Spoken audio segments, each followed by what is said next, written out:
Coucou. Alors dans la partie plan d'action et on va essayer de pas faire n'importe quoi, il y avait prendre rendez-vous avec un nutritionniste.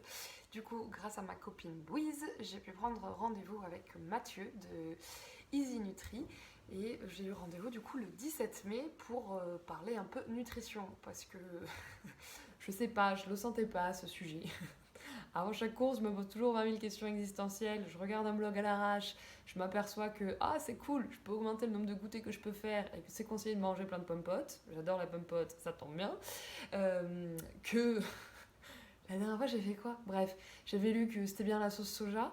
Donc j'en avais mangé la veille avec des pâtes. Et pareil le matin, à 5h du mat, avant de partir, des pâtes avec de la sauce soja. Bon, a priori, ça a pas trop mal fonctionné puisque mes trails s'étaient bien passés. Mais, je sais pas, je me disais que c'était quand même un peu bancal cette histoire. Donc je me suis dit que c'était l'opportunité, ce défi bah, de, de me renseigner un peu plus sur ces sujets-là. Parce qu'en plus, moi je suis végétarienne depuis, je sais plus, 5 ans, 4 ans, un truc comme ça. Je l'ai fait progressivement, mais je me suis posé aucune question de si j'équilibrais des apports. Enfin, je me suis posé aucune question de si ce que je faisais c'était bien et si j'avais ce qu'il me fallait. J'étais persuadée, j'étais sereine. En plus, j'étais très fière de le dire au rendez-vous. Mais je sais pas trop ce que je fais, mais je fais des prises de sang tous les ans et tous les ans tout va bien. Moi, j'ai pas de carence. C'est pas parce qu'on n'a pas des carences maintenant qu'on n'en aura pas dans le futur et qu'on n'est pas en train de taper dans notre capital. Donc, c'est intéressant comme information. Bon, je suppose que tout le monde le sait ça, mais moi, la novice que je suis, j'en avais pas la moindre idée. J'étais persuadée que tout se passait bien. Bref, donc ça c'est la première info, très intéressante. Ensuite, là, j'ai dû faire... Ensuite, moment un peu de honte quand même, j'avoue. Il fallait décrire donc ma journée classique. Une journée, comment ça se passe, qu'est-ce que je mange, quand je mange. Bon je me lève, je mange un bol de céréales avec du lait ou des tartines de pâte à tartiner. Puis 2 heures après j'ai faim, donc je mange des princes. Ensuite je mange le midi, je finis par du chocolat parce que quand même le chocolat c'est cool. Après 2 heures après j'ai faim, donc je mange des princes et du chocolat. Et peut-être que si j'ai du pain chez moi et de la pâte à tartiner, on complète un peu tout ça. Puis j'ai de nouveau faim, donc je vais manger du fromage. Puis après, je vais peut-être quand même dîner, donc je dîne. Puis il faut terminer par du chocolat. Puis un petit peu après, j'ai encore faim. Alors, je vais peut-être remanger des princes et du chocolat. Donc j'avoue qu'en décrivant tout ça, j'avais quand même un petit peu honte. Parce que, moi ça me va bien, mais mais c'est vrai qu'en le disant à voix haute, on se doute bien qu'il y a un truc qui ne va pas. Donc il me demande très gentiment ce que j'en pense. Je dis, à mon avis, je fais pas tout ce qu'il faut. Mais bon, je sais pas, moi j'aime bien.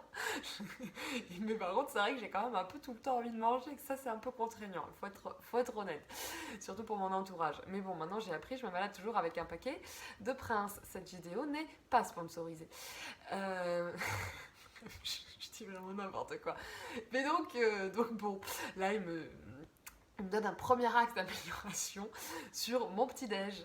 Parce que mes céréales c'est bien, mais qu'en fait ça me nourrit pas trop et que d'un point de vue protéines, dans ma journée, a priori je manque un peu de protéines. Et donc là, découverte du siècle, il me parle des cake balls, que moi je connaissais pas du tout, ou ball cake. Bon, je sais pas trop dans quel ordre c'est.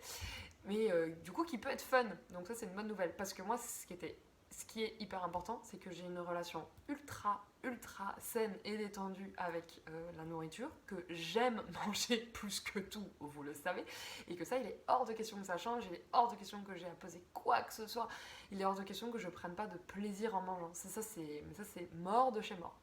Donc la description du ball cake ou du cake ball là, je me suis dit bon ça peut valoir le coup d'essayer et pareil je peux manger des trucs fun qui sont pas des princes mais qui me nourrissent un peu plus. Et ce qui est trop bien c'est que du coup j'ai des recettes faciles et rapides que je peux essayer. Donc ça c'est plutôt positif. Ensuite pareil, très sereine, il me demande si quand je fais des sorties longues, quand je fais des sorties longues, par exemple d'une heure et demie, 2 heures, est-ce que je prends des choses à manger? Donc je réponds que oui, que je sais que c'est bien, qu'il faut prendre à manger.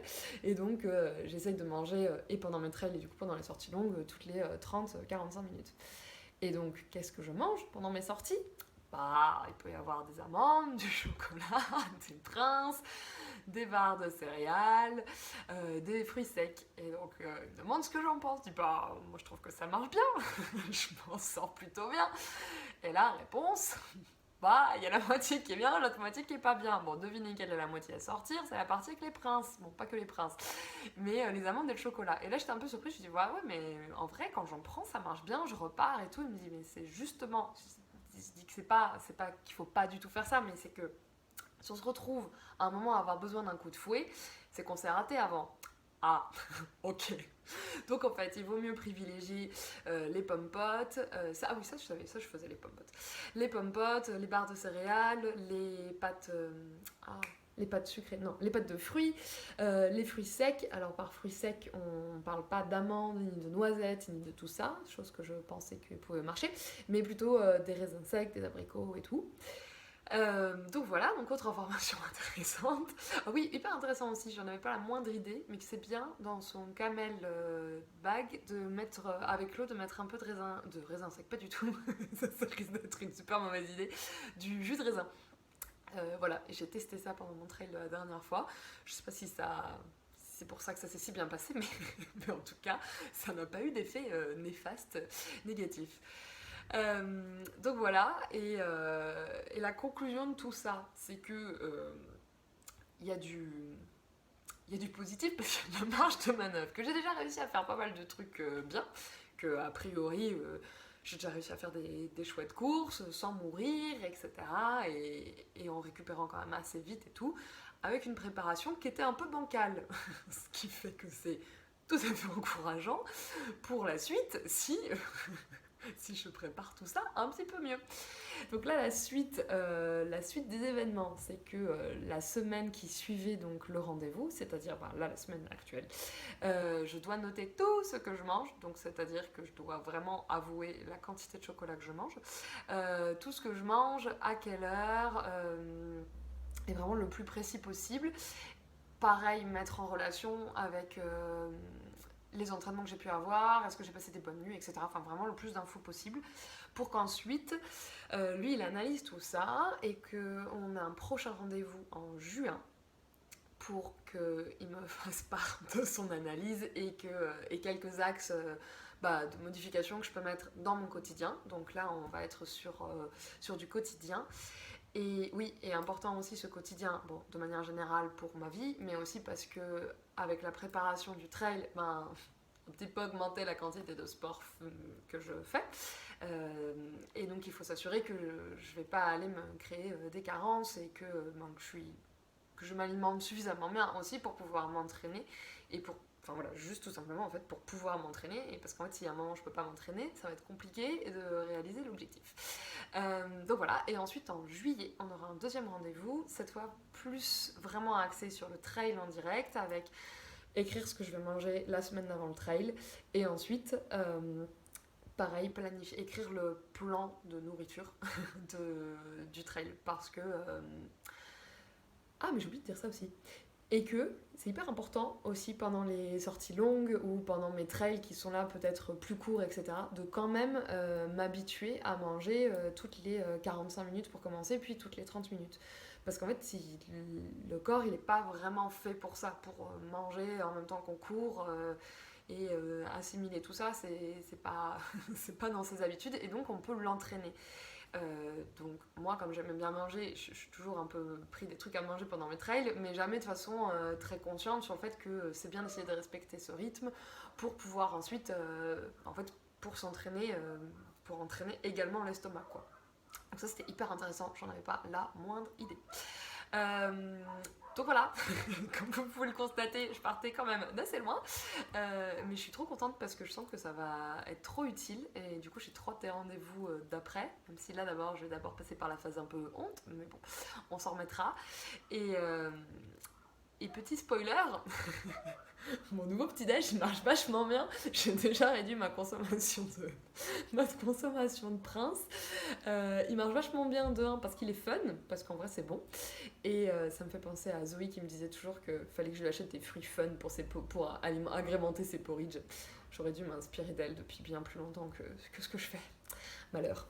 Et donc ouais, en vrai c'est super bon et je sens quand même que j'ai moins faim, que j'ai moins besoin d'aller me gaver de Prince. Donc peut-être qu'en effet il manquait quelque chose d'un petit peu essentiel. Voilà, j'espère que vous êtes ravis de ce point nutrition. Non, en vrai, je trouve ça trop intéressant. Donc j'espère que ça a pu vous apporter 2-3 trucs. Et en vrai, je suis absolument pas une professionnelle. J'y connais rien. Mais donc voilà, ce que je vous dis, c'est ce qu'on m'a dit. Mais voilà, c'est qu'une partie de la réalité de tout ce qu'est la nutrition.